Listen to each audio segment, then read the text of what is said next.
Yakinlah bahawa segala bentuk perjuangan mempertahankan keamanan dan keselamatan adalah sebahagian daripada ibadah dan tanda jihad kita di jalan Allah Subhanahu wa taala. Inilah masanya semua umat Islam dalam negara mesti bersatu demi mempertahankan kedaulatan negara dan agama berdasarkan segala kemampuan yang ada, dan wajib menolak sebarang usaha dari mana-mana pihak yang cuba menghancurkan keamanan negara ini.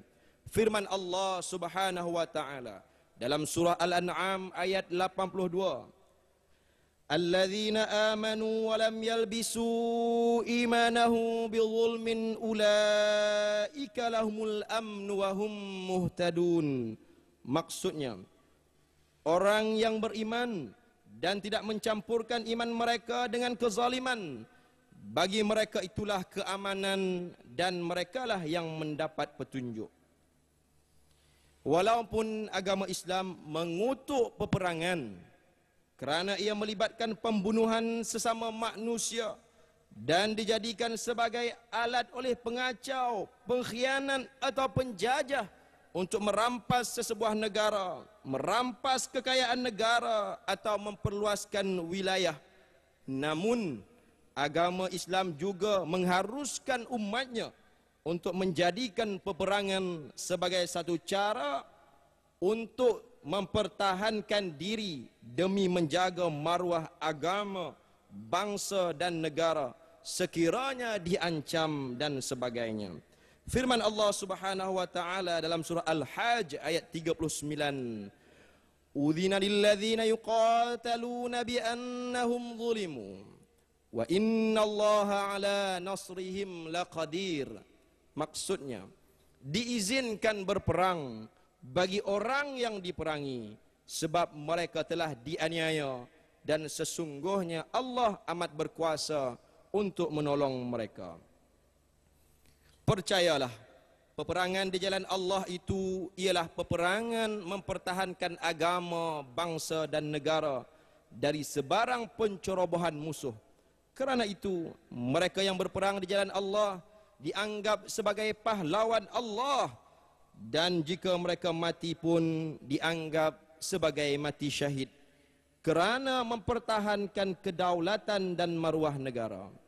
Muaz bin Jabal meriwayatkan sabda Rasulullah sallallahu alaihi wasallam yang bermaksud, barang siapa yang berperang di jalan Allah walaupun sebentar, yaitu sekadar memerah susu unta, maka wajib baginya mendapat pahala syurga.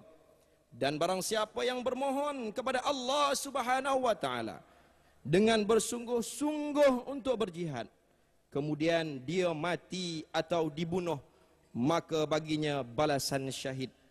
Dan barang siapa terluka di jalan Allah atau ditimpa kemalangan, maka dia akan datang pada hari akhirat sederas darah yang mengalir ketika luka warnanya seperti za'faran dan baunya bagaikan kasturi. Hadis riwayat Abu Daud. Muslimin yang dirahmati Allah, negara Malaysia adalah negara tanah air yang kita cintai, perlu dipertahankan. Di sinilah tempat kita membiakkan keturunan, membesarkan generasi Islam, menyuburkan syiar Islam dan menjaga kemaslahatan ummah yang kita warisi daripada asal usul keluarga Islam kita. Oleh itu, marilah kita berusaha mempertahankan kedaulatan negara yang telah dirintis oleh perjuangan datuk nenek kita selama ini. Usahlah menggadaikan masa depan negara ini dan terpengaruh dengan pihak-pihak yang tidak bertanggungjawab.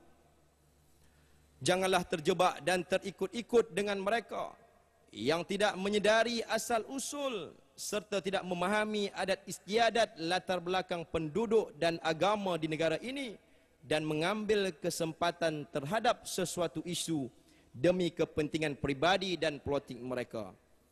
Hayatilah semangat perjuangan pahlawan-pahlawan yang terdahulu seperti Tok Janggut, Datuk Bahaman, Datuk Gajah maupun Mat Kilau, sehinggalah perwira yang terkorban di Lahad Datu baru-baru ini sebagai pembakar semangat kita agar kita sentiasa bersedia untuk berjuang dan berkorban demi mempertahankan negara dan lebih-lebih lagi negara agama yang kita sayangi dan cintai ini.